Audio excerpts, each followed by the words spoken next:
Fil-katekesi tagħna llum se nkomplu nirriflettu dwar l-ittra apostolika lil Beatu Papa Giovanni Paolo II tal-Knisja Universali fl-2001 li ġib l-isem fil-bidu tal-millenju ġdid, u għadin naraw kif il-Papa Giovanni Paolo II tagħna elementi ħafna ċari għal ħajja tal-Knisja li jistgħu jwasslu għat-tiġdid spiritwali tal-Knisja fi żminijietna. Dal-aħħar konna qegħdin naraw il-bżonn tat-talb bħala l-ewwel mezz illi l-Papa Giovanni Paolo II jagħtina, ovvjament wara li rajna fit-tul il-bżonn tal-kontemplazzjoni ta' Ġesu mibni fuq il-ħajja tal-Vanġelu.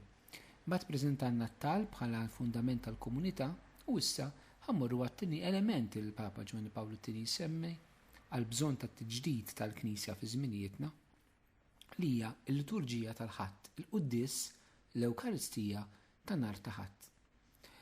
F'paragrafu 35 il-Beatu Giovanni Paolo II jikteb hekk: għalhekk jidher ċar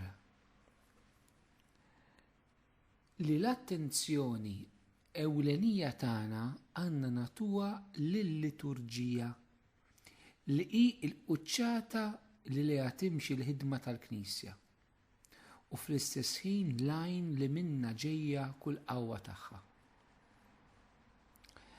Fis-seklu 20 l-aktar mill-Konċilju l-hawn sar żvilupp kbir fil-mod kif il-komunità nisranija tiċċelebra s-sagramenti, l-aktar l-Ewkaristija. Jeħtieġ li nkomplu mexjin f'din it-triq u li nisħu fuq l-Ewkaristija ta' nhar ta' Ħadd u l-jum tal-Ħadd ngħixuh bħala jum speċjali ta' fidi, il-jum ta' Kristu rxoxt u rigal tal-Ispirtu Santu, il-veru għid ta' kull ġimgħa. Għal 2000 sena, iż-żmien nisrani dejjem ġie mkejjel bit-tifkira ta' dawk l-ewwel jum tal-ġimgħa, meta Kristu rxoxt tal-apostli tiegħu ir-rigal tal-paċi u tal-Ispirtu. Il-verità tal-qawmin ta' Kristu hija ġrajja oriġinali li fuqha hija msejsa l-fidi nisranija, ġrajja li qiegħda fil-qalba tal-misteru taż-żmien u l-sinjal tal-aħħar jum meta Kristu jerġa' jiġi fil-glorja. Ma nafux għandu lesta lina il-millenju ġdid, imma aħna żguri li aħna salvi fidejn Kristu, is-Sultan ta' Slaten u s-Sid tas-Sidin. U meta tiċċelebra l-Eid mhux biss darba fis-sema, imma wkoll nhar ta' Ħadd, il-Knisja tkompli turi lil kull ġenerazzjoni iċ-ċentru tal-istorja li lejh iwassal il-misteru tal-bidu tad-dinja u d-destin aħħari tagħha. Hawnhekk eżisti Giovanni Paolo II f'dak li għallimna aw ħafna wieħed x'jomod. U għalhekk f'dal paragrafu ħanerġgħu nieħdu issa sentenza u naraw eżattament il-Papa x'qiegħed jgħallimna. L-ewwel ħaġa, Giovanni Paolo II jgħid għalhekk jidher ċar li l-attenzjoni ewlenija tagħna għandna nagħtuha lill-liturġija. Il-Papa Giovanni Paolo II jeżisti enfasizza immens fil-papat tiegħu il-bżonn tal-ħajja tal-qdusija u l-ħajja tat-talb. U da rajnija f'daw l-aħħar katekeżijiet ma nixtieqx nirrepeti, imma urina kif il-qdusija tkun fiċ-ċentru tal-inamlu u l-ewwel mezz li tagħna biex insiru qaddisin hija l-ħajja tat-talb. U issa qed ikompli jibni. Mal-ħajja tat-talb personali qed jagħmel enfasi ċar, qed jgħid jidher ċar li l-attenzjoni ewlenija tagħna għandna nagħtuha liturġija. U aħna rridu nistaqsu dan li għal-Papa Giovanni Paolo II kien daqshekk ċar. Huwa ċar għalina illi fil-parroċċa, f'komunità reliġjuża, f'mument ekleżjali, hija ċar li l-attenzjoni ewlenija tagħna għandna nagħtuha lill-liturġija. Jgħid hija ċar, forsi għalina aħna mċajprin ma narawx ċar eżisti. L-attenzjoni ewlenija rridu nagħtuha lill-liturġija għaliex fil-liturġija eżisti kif jikkwota il-Sacrosanctum Concilium, id-dokument ta' Vatikan II dwar liturġija, hija l-quċċata li leha timxi l-ħidma tal-Knisja mela kull ma nagħmlu irid iwassal għal ħajja tat-talb, mhu speċjal l-Ewkaristija, u fl-istess ħin hija lajn li minna ġejja kull qawwa tagħna. Aħna mill-qudies jitlaq kollox u lejn il-qudies irid jiġi lura kollox.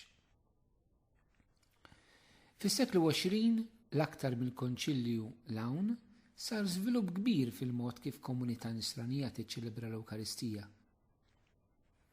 Jeħtieġ inkomplu mexjin f'din it-triq. X'inhu dal-iżvilupp eżisti li l-Papa qed jirreferi għalih? Daw minkom li tiftakru l-quddies tiġi ċċelebrata pereżempju fejn fien bil-Latin, forsi mhux kulħadd seta' jifhem il-kliem tal-quddiesa. Mhux kulħadd seta' jifhem eżattament x'qed jiġri, ma kienx hemm dejjem il-parteċipazzjoni ta' kulħadd. Illum il-ġurnata wieħed mill-progressi li sar li Knisja tatna li niċċelebraw l-Ewkaristija bil-lingwa tagħna. Bil-lingwa tal-post biex bekk il-kol kemm aħna inkunu nistgħu nifhmu dak li qegħdin nitolbu. Ġwanna Pawlu II jgħidilna dan wieħed mill-progressi mill-iżvilupp li sar li rridu nibqgħu mixjin fih. L-iżvilupp imma mhuwiex biss għax bdejna nqazzu bil-Malti jeżisti. L-iżvilupp kellu jwassal biex aħna nidħlu fil-qalba inkunu nafu x'qed niċċelebraw, inkunu edukati għal dak niċċelebraw u l-kol kemm aħna nieħdu sem mill-qalb. U dan mhux xi ħaġa li bdietu tieqaf. Ġwanni Pawlu II għalilna jeħtieġ li nkomplu mexxin f'din it-triq u li nisħqu mela bżonn nagħmlu enfasi fuq l-Ewkaristija ta' nhar ta' Ħadd u l-jum tal-Ħadd. Qed jagħmel enfasi li aħna il-qudies tal-Ħadd nagħtuha priorità u mhux biss il-qudies imma il-jum tal-Ħadd. Mela l-qudies tal-Ħadd u l-jum tal-Ħadd. Għaliex Ġwanni Pawlu II qed jgħid hekk, għaliex jista' jkun li l-qudies tal-Ħadd għalkemm uħud ma da tfisser xejn għalihom, imma l-uħud għadha tfisser. Imma l-jum tal-Ħadd iktar tlifna s-sens tal-fidi tiegħu. Il-jum tal-Ħadd sar il-weekend break, il-weekend. M'għadux il-jum tal-mulej. Is-sens li mmor qudiesa fuħut għada, imma li l-Ħadd jiena niddedikah bħala jum tal-mulej fil-ħajja tiegħi, Alla li wassit il-ħin tiegħi, ħafna drabi din illum qiegħda titnaqqar fil-qlub tal-insara, għaliex sa ftit snilu dak li għalina l-insara jum il-Ħadd kien qaddis kien anke ngħidu hekk sagrosant tas-soċjetà. Illum m'għadix hekk. Illum il-Ħadd mhux tara kif ħa tagħmel biex ma taħdimx għax hu l-mulej, imma ara kif taħdem ħalli tuħu paga doppja jew tripla. Jiġifieri mhux talli m'għadniex inqazzuh, talli sar opportunità aktar ta' xogħol. Dik ir-realtà li qegħdin ngħixu fiha. Il-mistoqsija diffiċilissima hija għal ħaddiem nisrani se jagħmel.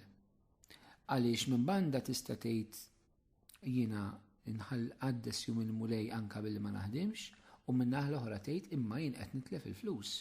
Il-kompetituri tiegħi fil-business ħajgwadanjaw tajjeb huma. Dawn huma l-isfidi sa ġifieri tkun nisrani llum. Huma l-isfidi ta' xi tfisser tkun nisran illum. Se jmexxi id-deċiżjonijiet tiegħek. Il-qlieħ finanzjarju biss jew anke l-fidi tiegħek. Ċertament nerġa' ngħid mhumiex faċli u hemm prezz xi wieħed iħallas.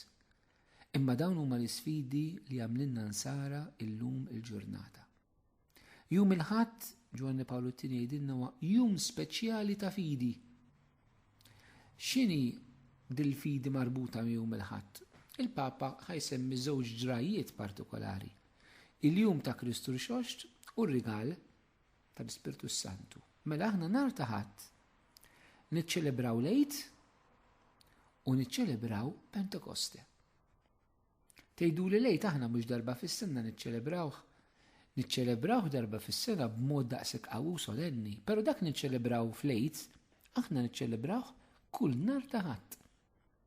Għalina l-insara nhar ta' Ħadd huwa l-Għid, dejjem niċċelebraw l-Għid. Il-passjoni il-mewt il-qawmien ta' Ġesu. U nhar ta' Ħadd aħna niċċelebraw Pentekoste, tgħiduli Pentekoste ma jiġix darba fis-sena 50 jum wara l-Għid, iva, però aħna kull nhar ta' Ħadd nerġgħu nfakru meta Ġesu fil-Ħadd tal-Apostoli Spiritu Santu. Dak li niċċelebraw f'mument partikolari l-Għid u Pentekoste matul is-sena, niċċelebraw mod daqshekk solenni biex nagħtu dik l-enfasi fuqu, però niċċelebraw dejjem kull nar ta' ħadd. Huwa l-Eid, huwa Pentekoste. Il-Knisja din eżistija ġrajja